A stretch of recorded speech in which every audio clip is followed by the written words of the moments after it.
Ya, pemirsa, banjir bandang menerjang kawasan Karangtengah, Garut, Jawa Barat. Kini petugas dan warga mulai lakukan pembersihan material banjir.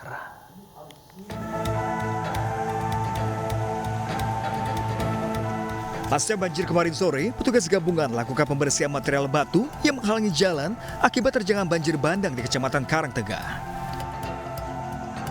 Sejumlah pemilik rumah juga membersihkan material lumpur dan batu di rumahnya. Ada 3 desa yang terdampak cukup parah di Kecamatan Karangtengah, yakni Desa Cintamanik, Desa Cinta, dan Desa Caringin. Penanganan bencana yang terdiri dari kepolisian, kemudian pihak BPBD kecamatan dan pemadam kebakaran saat ini sedang menangani dampak dari banjir bandang yang terjadi di Kecamatan Sukawening. Ada 3 desa yang terdampak, yaitu Desa Cintamanik, Desa Cinta, dan juga Desa Caringin. Ya, pemirsa, untuk mengetahui kondisi banjir bandang di Garut saat ini, kita sudah bergabung dengan Bapak Nurdin Yana selaku Sekretaris Daerah Kabupaten Garut, Jawa Barat. Halo, selamat siang Bapak Nurdin. Selamat siang, Pak. Ya, Bapak Nurdin, bagaimana kondisi banjir saat ini di Garut, Jawa Barat, Pak? Apakah masih banyak rumah yang terendam banjir? Alhamdulillah, sebetulnya kejadian itu berlangsung dari mulai jam 3 sore ya, karena memang debit hujan cukup tinggi. Dan itu ternyata memang berdampak terhadap meluapnya aliran sungai. Kemudian aliran sungai karena memang konsentrasi sedimen cukup tinggi, sehingga menyebabkan luapan yang tidak tertampung. Seperti itulah. Sehingga pada akhirnya luas sampai melewati batas ambang. Nah, Pak, ini banjir bandang yang terjadi kemarin sore ini apakah sudah berulang kali? Apakah baru kali ini terjadi? Baru kali ini kita kejadian, Pak, untuk kumulasi luasan atau besaran yang cukup tinggi ini. Nah, untuk antisipasi untuk banjir bandang susulan, apakah ada yang dilakukan, Pak, dari pihak BPBD sendiri? Ya, kita melakukan beberapa treatment ya. Yang pertama, sebenarnya kita melakukan coba. Hari ini kami sedang melakukan asesmen. Jadi dinas teknis, kami menggerakkan beberapa tim teknis. Jadi untuk menginventarisir berapa besaran dan penyebab apa yang dominan terkait dengan kondisi ini. Ini cuma yang kita lihat secara observable, memang ada beberapa hal yang harus kita lakukan. Yang pertama adalah mengenai normalisasi saluran. Tadi juga alhamdulillah ada kunjungan Pak Gubernur terkait dengan kondisi existing. Bahwa nampaknya itu ada bentuk penyodetan yang kita lakukan. Provinsi tetap membantu kita. Dan kita tinggal mempersiapkan aspek administrasi untuk kemudian disampaikan kepada Provinsi Jawa Barat. Kondisi warga saat ini di Garut sendiri bagaimana, Pak? Kabarnya kemarin juga ada yang sempat untuk mengungsi.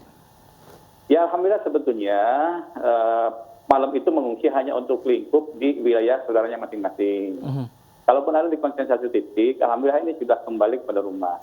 Dan gerakan yang kami lakukan hari ini adalah, pertama, saya menggerakkan dinas pemadam kebakaran untuk membantu warga membersihkan ruangan-ruangan dan rumah-rumah mereka secara akumulasi dari lumpur-lumpur yang masuk ke rumah mereka.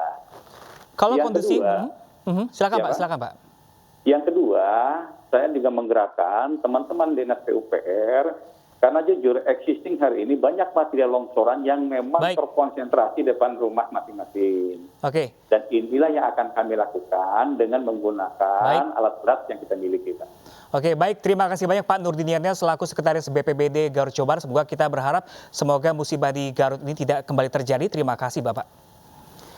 Ya, pemirsa, memasuki musim penghujan di ibu kota, sejumlah pompa air dipersiapkan di kawasan rawan banjir seperti di Petamburan dan juga di Jayakarta. Rumah pompa Jati 2 Tanah Abang, Petamburan, Jakarta Pusat menjadi salah satu wilayah langganan banjir. Suku Dinas Sumber Daya Air Jakarta Pusat pun lakukan berbagai persiapan. Terdapat 4 mesin besar dan kecil, alat penyedot kapasitas air berlebih di permukiman. Mesin dapat menyedot air sebanyak 250 hingga 500 liter per detiknya.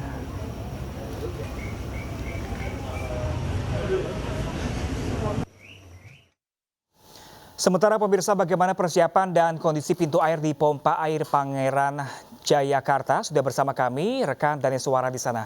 Daneswara, bagaimana kesiapan pompa air menyambut atau menghadapi banjir di ibu kota? Ya, baik Pram serta pemirsa, saat ini saya sedang berada di kawasan Jalan Pangeran Jayakarta dan memang tepat di Jalan Pangeran Jayakarta ini memang menjadi langganan banjir apabila intensitas hujan cukup tinggi. Dan memang dari Pemprov DKI Jakarta ini sudah menyediakan pompa air. Dan untuk mengetahui bagaimana mekanismenya atau pengoperasional dari pompa air, saya sudah bersama dengan Koordinator Operasional Bapak Rahmat Mulyana. Halo Bapak Rahmat Mulyana. Bapak Rahmat Mulyana mungkin bisa jelaskan bagaimana mekanismenya operasional dari pompa air di Jayakarta ini? Ya, fungsinya kalau namanya kita mengoperasikan pompa ini, curah hujannya kalau namanya rendah, kita ngoperasiin satu pompa ya kan, untuk mengurangi debit air yang ada di Jalan Jayakarta dan Budi Rahayu. Ya, bila mana hujannya cukup deras, kita nyalain pompa operasi 2 pompa dengan kapasitas 1 pompa itu 500 liter per detik untuk mengurangi debit air Jalan Jayakarta agar aman terkendali. Oke Bapak Rahmat, bagaimana antisipasi ke depannya apabila intensitas hujan di Jakarta akan tinggi nih Bapak? Ya, kita semaksimal mungkin kita mau usahain gimana caranya agar genangan dan banjir Jalan Jayakarta ini cepat kering, istilahnya kita operasiin 2 pompa non-stop gitu, ya kan, dan bergantian pula gitu ya. Oke, baik Bapak Rahmat, terima kasih atas penjelasannya, selamat bertugas. Nah, begitulah Pram serta pemirsa, memang dari pengoperasian pompa air di Jayakarta ini membutuhkan beberapa mesin pompa, yaitu 2-3 dan untuk cadangan apabila intensitas hujan cukup tinggi. Dan bisa dilihat di belakang saya ini, beginilah kondisi air apabila nanti kawasan jalan sepanjang Pangeran Jayakarta ini terlihat banjir dan debit air memang bisa tinggi, akan menghabiskan sebanyak 500 liter per menitnya. Baik Pram, kembali ke studio. Ya baik, terima kasih dan Suara, terima kasih dan selamat bertugas kembali.